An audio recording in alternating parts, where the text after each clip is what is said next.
I never quite know if I should trust Dark Sky.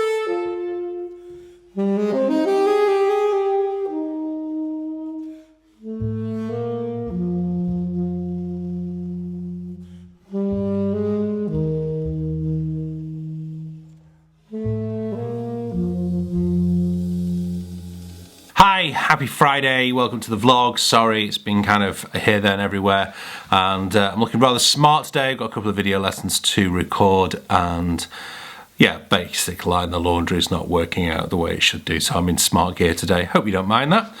Been reading this book though called Deep Work, and trying to think about how I can move that into teaching, and how I can also move it into my own practice. And there's a great line that's in the book which says the best moments occur when a person's, I'm reading it from my phone, it was on Cambridge Saxophones to where I put it on.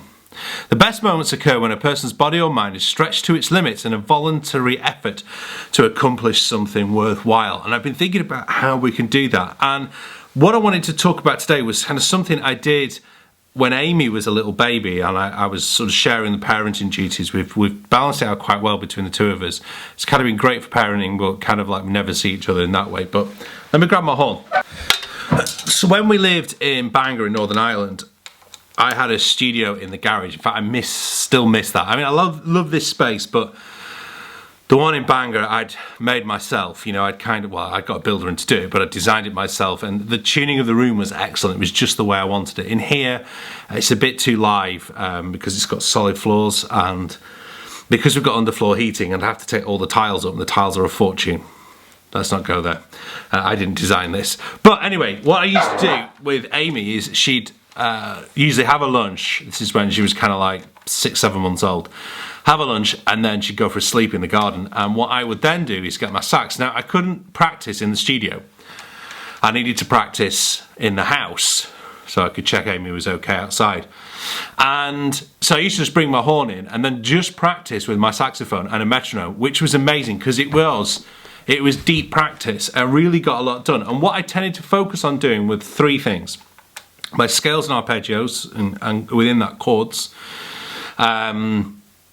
licks, certain phrases. I don't like licks as a phrase. I don't think they're the solution to everyone's problem, but they're a great way of learning little bits of melody that work and then incorporating them in some way to your playing. And finally, the most important one was just playing standards, but in as many different keys as I could think of. We were playing Doxy by Sonny Rollins.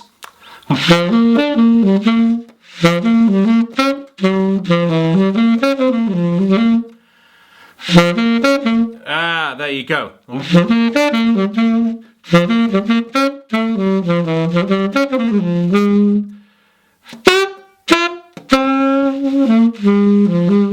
That's a case in point. I almost proved it to myself. And I realised I didn't know it that well, which was really bad. I mean, I do know it better than what I'm playing it to you now. The famous red lights screw me over.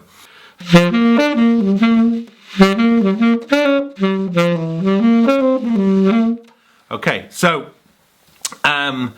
then what I want to do is take that down a tone. Now, on Bramford's new CD, they do this with Kurt Elling, and Bramford told me that Kurt was just kind of singing it during a break, and they was like, oh man, I really love those lyrics, and they kind of just jumped in and then recorded it.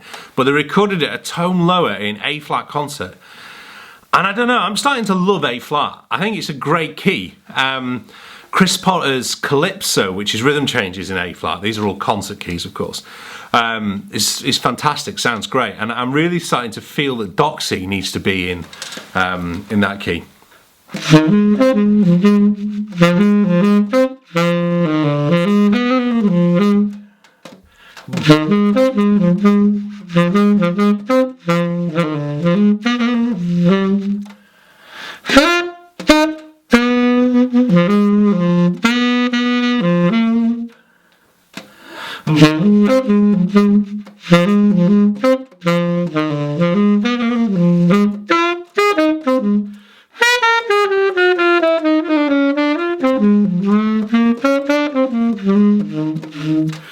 you kind of got that. Now, if you were thinking about doxing, I don't want to go too much into a music lesson here, but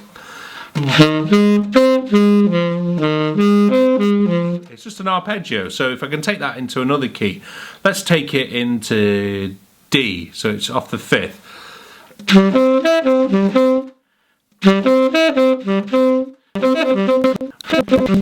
It's a great way of trying to get to grips with the standard one. The one I used to always do when Amy was a baby was cheek to cheek.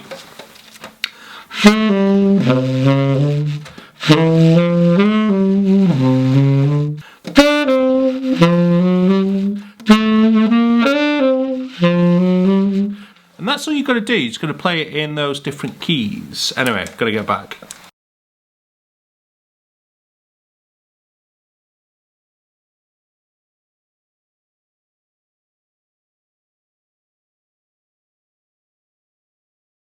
So, busy day of teaching done. I'm just getting the next Cambridge saxophone lesson, video lesson done. That's done, finished, and then I need to go and do a school run in a minute. But I just want to show you some really important things. I'm not a massive YouTuber in terms of I'm no Casey Neistat, that kind of thing, but I wanted to just tell you, regular content really does make a difference to subscribers. But thank you to those of you who are subscribing, because when I started doing this vlog I had 400 YouTube subscribers, which was great, it was brilliant. But now look how many I've got.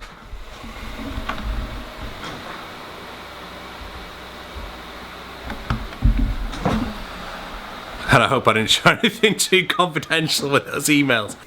I never quite know if I should trust Dark Sky. If we get home before 4 o'clock. In reality, I'm probably just looking for an excuse not to walk it, but I need to. New target for you guys to see less of me, but more of me. Less physically of me. But yeah, I'm probably going to try and walk it. If I get wet, you know why.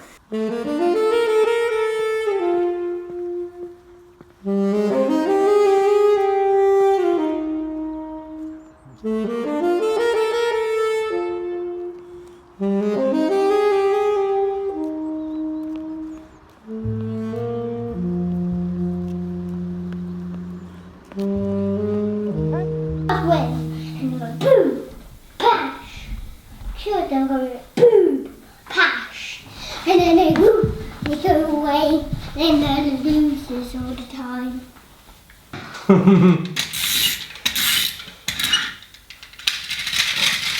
Go the wrong way. Oh, this one's not got a wheel on the back of it. This one's the fastest one. You can go. Wow.